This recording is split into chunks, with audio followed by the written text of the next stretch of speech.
Good morning. Today we are talking about Active Parenting Chapter 2, which is about winning cooperation. I'm going to show you a couple of charts. I really recommend you get the book, but I think this is just a lot to show, so let's just get right into it. So an important part of being a parent is to develop courage in your children. And in order to do that, you want to help your child solve their own problems and be there to encourage them to identify their own feelings, help them navigate the challenges that will come along in life. So the problem handling model is, first of all, is to determine if the problem is yours or the problem is your child's. Now, they have a chart in here. This is kind of an overview of what a lot of this is about and a preview of the following chapters. Hopefully this won't overwhelm you. It's okay if you feel overwhelmed. Do you feel overwhelmed? It's okay. We're going to go through this step by step, and you don't have to get it all now. It's just kind of laying out a roadmap. So if the parent owns the problem, and the following chapters will cover all of this, if the parent owns the problem, like let's say the kids are noisy in a restaurant, the parent provides discipline. They determine the child's goal and negative approach and then avoid paying it off. They can make polite requests. If that doesn't work, they use iMessages. If that doesn't work, they use firm directions, such as logical consequences and active problem solving. If the child owns the problem, like the child lost a toy, let's say, if appropriate, allow natural consequences to teach. Let the child handle the problem, but offer support through active communication. If it's a shared problem, then like it's a problem with homework, let's say, then you provide discipline and support and refer the problem to a family council meeting. And no matter who owns the problem, encourage, encourage, encourage. So this chapter pertains to when a child owns the problem, and it's about developing cooperation and helping the child have some courage.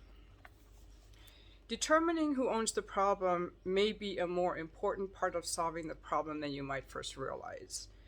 Children today are very sensitive to their parents trying to run every aspect of their lives. Allowing them the freedom to make decisions, even mistakes, when they own the problem is important in building a cooperative relationship. Dictators take on too many problems as their own. Doormats take on too few. And actually, when I first learned this back in the 90s, I realized how much of this applied to adult relationships as well. You can apply these same concepts to problems you have with a friend or with a partner or colleague at work. Whose problem is it?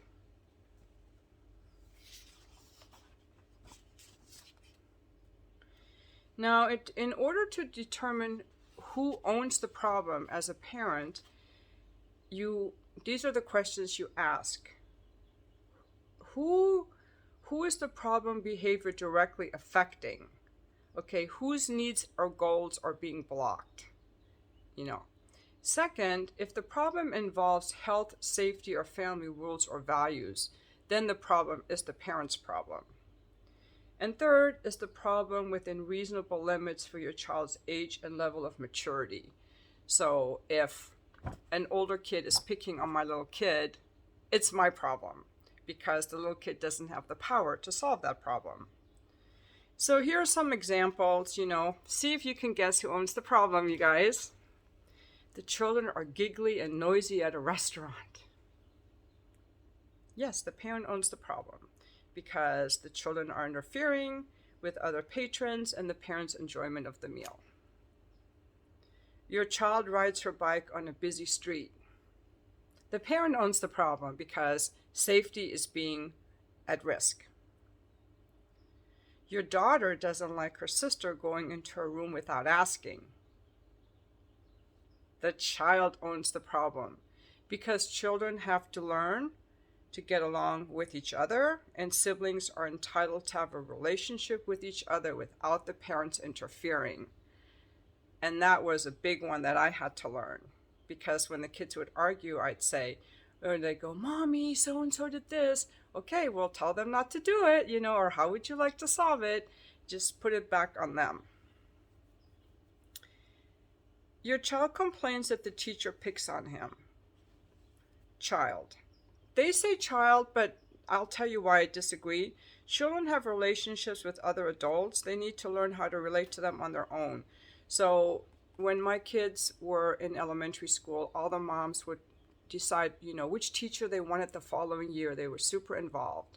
And that's where I would be like, okay, my child has to deal with whatever teacher he or she gets. However, if a teacher is picking on a child and using his power over that child, I am going to get involved, because just like this other example, your 6-year-old complains that he's being picked on by 10-year-olds. The parent has the problem, they say, because it's beyond his level of maturity to handle. And the same thing goes with the teacher or another adult. So, if it's just a thing of, the teacher gives me more homework, or a lot of things kids can work out with their teacher, but not everything. So I did step in, there's a hummingbird, when there's another adult using their power and authority inappropriately. Your child is not keeping up with the schoolwork. That's a shared problem, because the parent's goal of the child being successful in school is blocked. Is school success is also the responsibility of the child. You guys, this is so important, because so many parents have become helicopter parents. They want to in their interest to make their child's life easy, they solve everything for the child. And the children need to develop the muscle to solve their own problems, to see that they can solve their own problems. And it's kind of like the child walking along on the path of life, and there are rocks and boulders, and they're like, you don't want to lift the child over. You want to say, you can climb, you can do it, you can walk around. How would you like to get over this? What would you like to do? And help them. That's how children develop confidence and self-esteem. Yes, you did it. Through practice. That's how people develop confidence and self-esteem, because they do difficult things and they see themselves succeed and they're encouraged. Now, there's a section on cooperation, that when you talk to your child, your words, your tone of voice, and your body language all have to match up. If you tell your kid, hey, it's up to you how you solve this problem, that's not very consistent. Like, you have to really mean it so that your message comes across clear and consistently. Now here, I'm going to go on to the common communication blocks. And this is super important. This will help you in all your relationships with your friends, neighbors, colleagues, and your significant other. There are so many blocks to communication, and that was what I held up at the beginning of this chapter. So just something about this. These blocks ignore the child's thoughts and feelings and focus on the parent's attempt to control the situation. More often than not, these attempts backfire. When people are in pain, they want to know that someone else feels their pain with them. The mistake parents make is launching into an attempt to solve the child's problem instead of offering sympathy or encouragement. Ironically, if you try to solve your child's problems, you will actually diminish her self-esteem. Your goal is not to take over and provide a solution or to take away your child's pain. It is to offer a caring ear, support, and encouragement, and to help your child find a useful solution for herself. This is a good reminder for me, because I tend to do this when people come to me with a problem. I try to make their pain go away. So we're not perfect. And this is the other thing, you guys. You don't have to be perfect, because nobody is. Knowing this and starting to practice it is going to go a long way.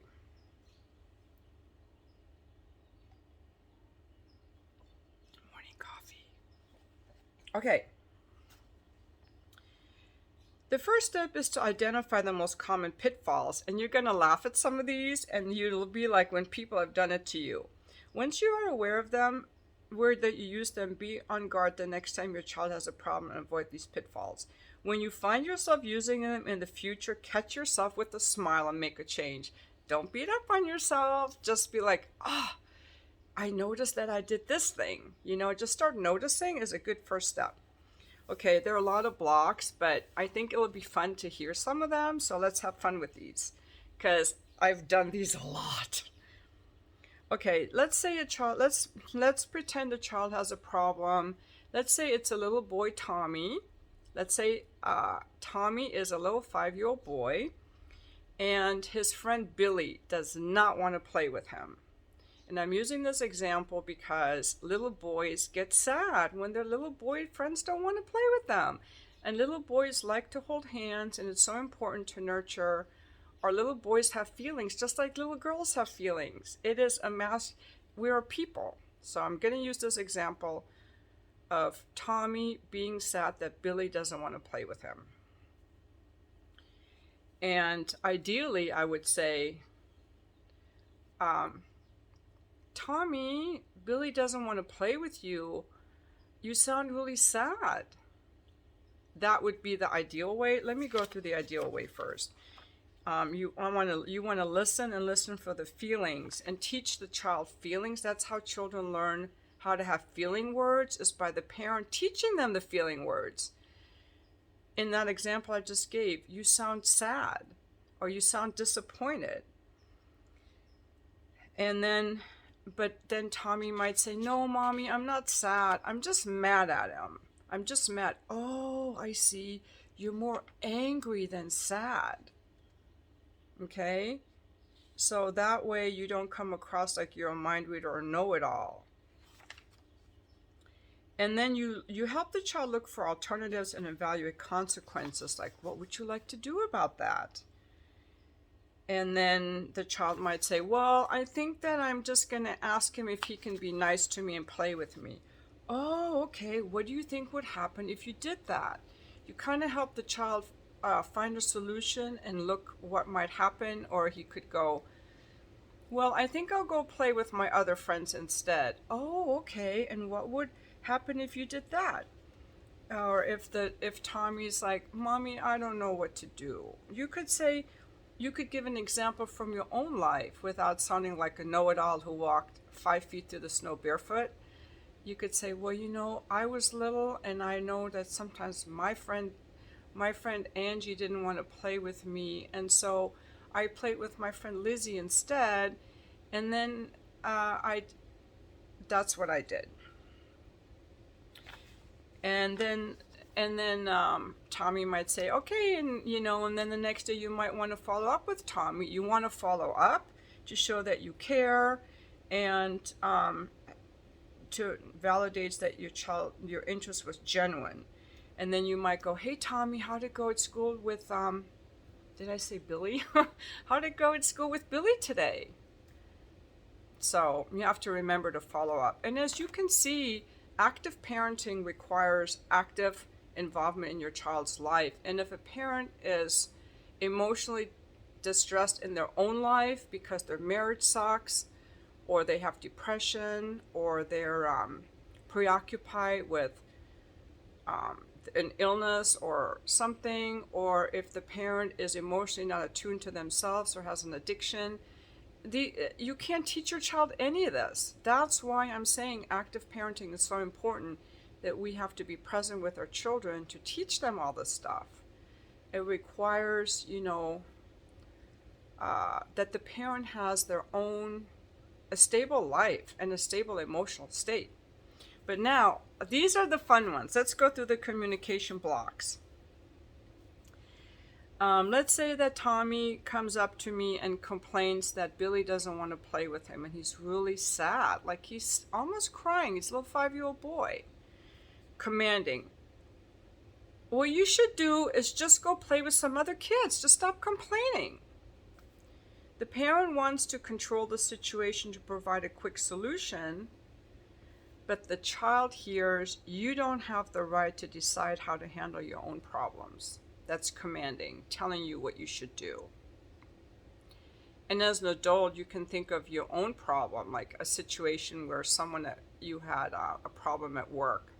You tell your wife, I had a problem at work, and she's like, well, this is what you should do, and just stop complaining. And I want to add one more thing in here. They make a lot about the fact that when women talk, that men shouldn't give advice because women just want to be heard. It's bullshit, because everyone wants to be heard, including men. A man doesn't come to someone and go, hey, I have this problem, and then he doesn't want to hear, this is what you should do, stop complaining. Nobody wants to be told what to do. Okay? So it's not just women, men too, and children. That's commanding. The second block is giving advice. Hey, Tommy, I've got a really good idea. Why don't you go play with Lizzie instead? The parent, it means well, they want to solve the problem for the child. But it tells the child, you don't have the good sense to come up with your own solutions. The third block is placating. Oh, Tommy, it's not as bad as it seems. Everything will be okay. The parent intention again is good, to take away the child's pain and make him feel better. But it's telling the child, you don't have a right to your feelings. You can't handle discomfort. And this is one that I tend to do with people, is try to take away their pain. So these are good for me to review also. That was placating. Interrogating. The next one is interrogating. Tommy, what did you do to make Billy mad at you? Like, what did you do that he doesn't want to play with you? The parent's intention is to get to the bottom of the problem and find out what the child did wrong. But it says to the child is, you must have messed up somewhere. That was interrogating. The next block is distracting. Oh, Tommy, let's not worry about that. Come on, let's go play a game. It's the parent intends to protect the child from the problem by changing the subject, distracting. But it says to the child, I don't think you can stand the discomfort long enough to find a real solution. That was distracting. Next, psychologizing. Have you done this? Tommy, do you know why you just said that? You're just being oversensitive. The parent intends to help prevent future problems by analyzing the child's behavior and explaining his motives. But what it says to the child is, I know more about you than you know about yourself. Therefore, I'm superior to you. Now, being judgmental. Tommy, why were you doing that in the first place? Why, that wasn't a very smart thing to do. The parent intends to help the child realize what he did wrong, but it tells the child, you have poor judgment and you don't make good decisions. Sarcasm. Well, Tommy, I guess that's just about the end of the world. The parent's intention is to show the child how wrong her attitudes or behavior are by making him feel ridiculous. And it says to the child, you are ridiculous. Moralizing. Well, Tommy, the right thing to do would be, you really should go play with some other kids. The parent intends to show the child the proper way to deal with the problem. It says to the child, I'll choose your values for you.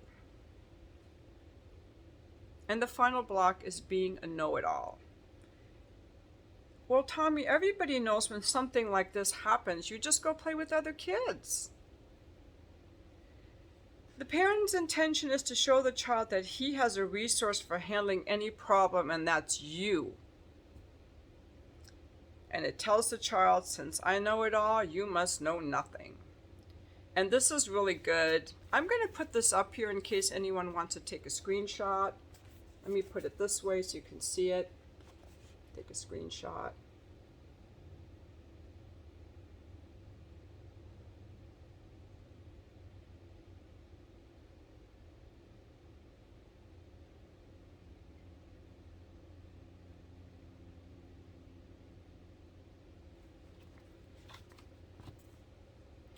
And these are the ones that I don't allow in the comments on my videos.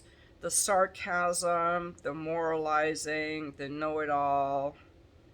You know, they're not just ineffective, they're actually really cruel. And then finally in this chapter, the last chapter is always a family activity. They talk about the family enrichment activity, which is the bedtime routine and I love yous. Children, particularly young children, want and need a lot of structure in their days. This is very, very important. Not that they're rigid, but a routine is really helpful, and that's something that I have in my own life too. I have structure and I have routine, and within that, I have some flexibility to try new things. But I definitely have structure and routine in my life, and those are like anchors for me. For children too, knowing that certain things happen at certain times and in certain ways offers a sense of security and order to their worlds. As they get older, they can develop their own structures and can depend on us less. So for young children, it's important to have a bedtime routine around the same time every night. Really young children, like around toddlers, should be in bed by 7. As they're older, they can go to bed a little later, but even school-age children should ideally be in bed by 8 or 9, in my opinion. They should not be up late.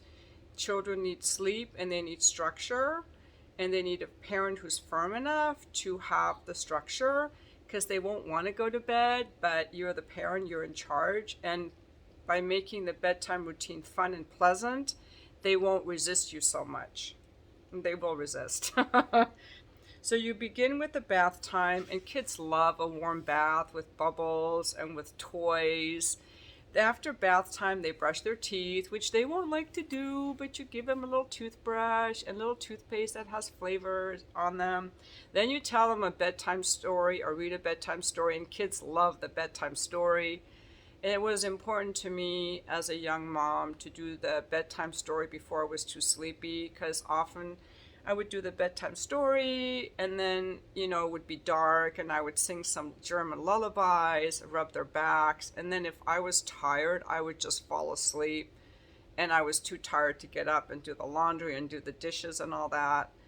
Of course, when they were older, they helped with the cleanup after dinner, like they all had their own chores, but when they were little, like toddlers, they couldn't help with that. So I tried to do it early enough, and then sometimes I'd be like, I'm so tired, I can't rub your back. If you want me to rub your back, you have to be in bed by 8, But it's a nice transition. Children love the story time. They really, really love story time. They love the lullabies. They love their back stroked. And then if they're afraid of the dark, you leave a little nightlight on, or you leave the door open a little bit. Sometimes you can say a prayer, a back rub, a special poem. And then you also want to express love to your child. During the day, you give them a kiss, you give them a pat on the back, you tousle their hair, you put their arm around your shoulder, you tell your child you love him. And it's important to say things like, I'm so happy I'm your mom. I'm so happy that you were born to me. I'm so happy that you're my son. I love having a little boy. I love having a little girl. I love that you're my daughter. I'm so happy to see you in the morning, and actually show your happiness. Like when you see your child and your face lights up, they see that they're valued and that they're loved. Oh, come to mommy, give mommy a hug. Mommy's happy to see you. And to the extent possible, also as a parent, is to remember your self-care, your meditation practice, getting enough sleep so you can be happy, because we are connected, and whatever the parent feels, the child will absorb. And children are very sensitive also to their parents' needs, and a lot of children will take on their parents' emotions and try to, if the parents' emotions are really volatile, children will become very sensitive, and they will always read their parents' emotions and try to figure out how to keep the parent from being upset or sad, and they start trying to parent the child, and that's really, really harmful. So it's an important reminder again to take care of your own mental and emotional health. If you have people in your life that are upsetting you, relationships that are upsetting you, get help and support around that. Maybe eliminate those relationships, because your child needs an emotionally and mentally stable, present parent, because this stuff is only possible to the extent that the parent is in a stable place. A parent going through divorce or has depression is not going to be able to do this stuff. Now, things happen in your life. Don't be too hard on yourself, but just remember to take care of yourself so that you can be an active parent for your child, the best parent you can be. And you don't have to be perfect, just good enough. So, again, hope this video is helpful, and thank you for watching.